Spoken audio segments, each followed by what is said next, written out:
In this next report in our series on childcare, the lack of affordable childcare is not just an issue in urban and suburban communities. In rural America, limited access can also take a toll on small-town economies. Special correspondent Kat Wise and producer Kate McMahon traveled to Nebraska to see how two small towns there are working to solve problems. It's all part of our series, Raising the Future, America's Childcare Dilemma. It's a peaceful morning outside the Coffey family home in Shickley, Nebraska. Inside, the morning rush has begun. Getting Hank ready, homework. There you go. Yep. Sadie Coffey is a mother of 4, ranging in age from 1.5 years to 14. Her husband heads to work most mornings by 5:30, so she's in charge of getting everyone up and ready. Shickley is a small town, just 341 people. Agriculture drives the local economy and supports businesses along Main Street. About 10 years ago, there was concern that those businesses and the wider community were facing a rocky future, not because of falling crop prices, but for a lack of childcare. A community survey revealed childcare was a critical need for young families. Worried they might move away and businesses would suffer, the town took action.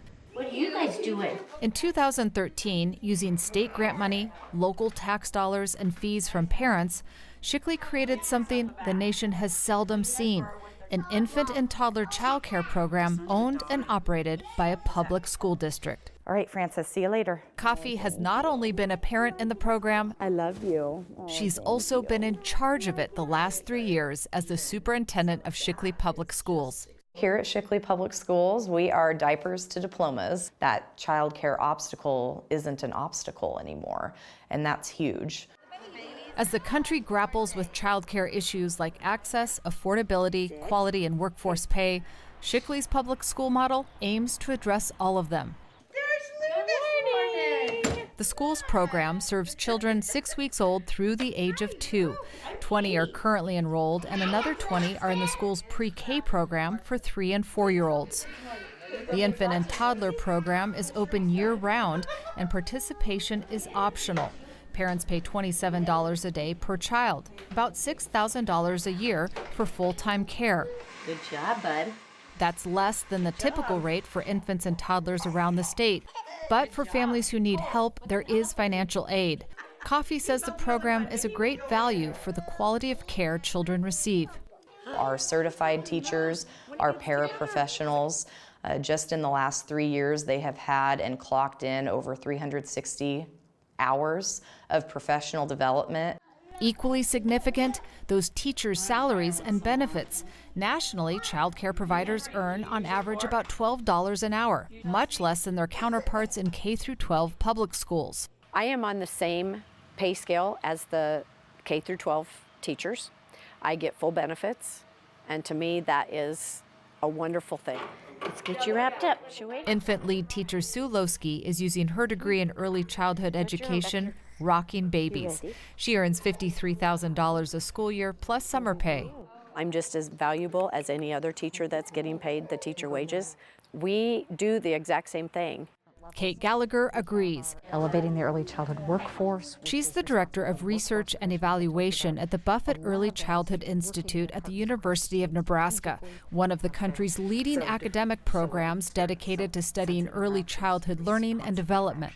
You cannot educate children without caring for them, and you cannot care for children without educating them.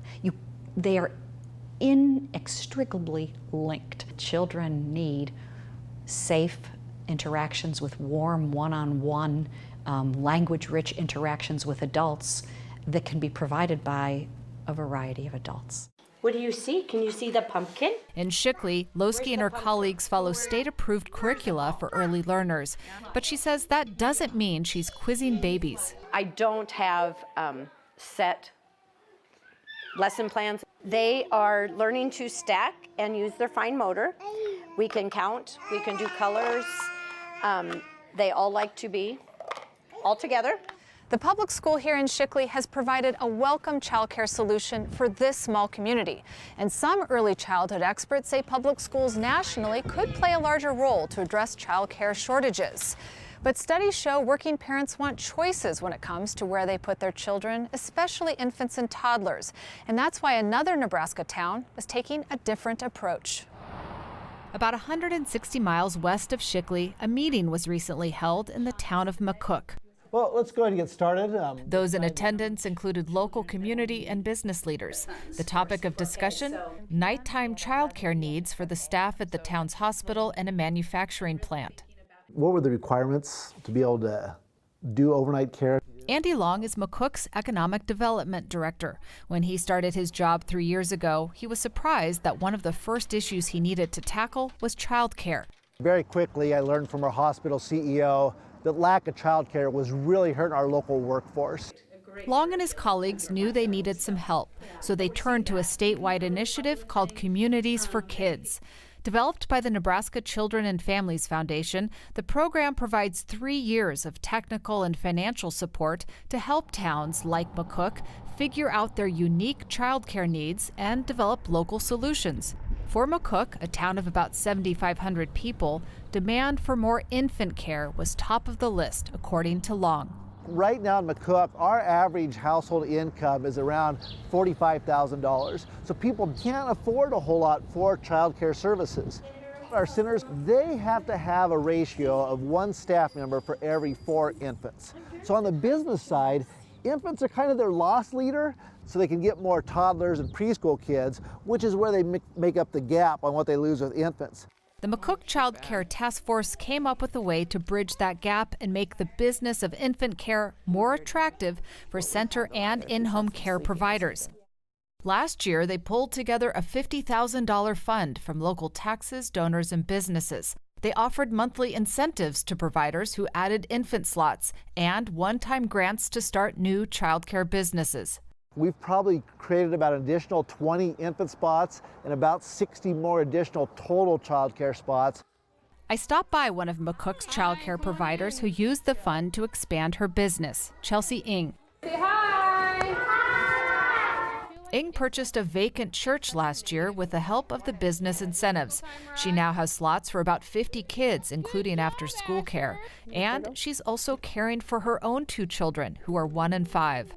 The community fund gives her an extra $500 a month for 2 infants. When they put this incentive out, I think it gave people more incentive to okay, yeah, we need to step it up and do something with the infant care, because we had tons of people in the community calling and saying, do you have spots for infants? Ng says even with the extra community support and some government COVID assistance over the past year, it's still tough for her financially, and she sometimes feels undervalued. I still don't think people realize that we are your backbone. Without us, you don't go to work. And if the schools close, we're still here. The national picture has been severely underfunded infrastructure, severely undervalued infrastructure, to the degree that we say it's just daycare. Well, that's absurd. High quality childcare is good for children. We have data, we know that.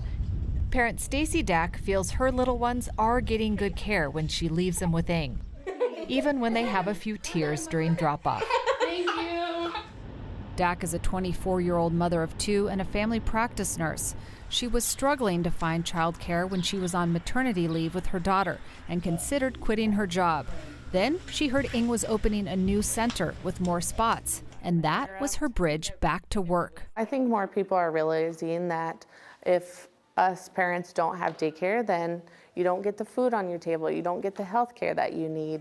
Everyone needs it to have some place for their kids to go while they work and make the world go around. Back in Shickley, the increased access to childcare is a much-needed help for families today.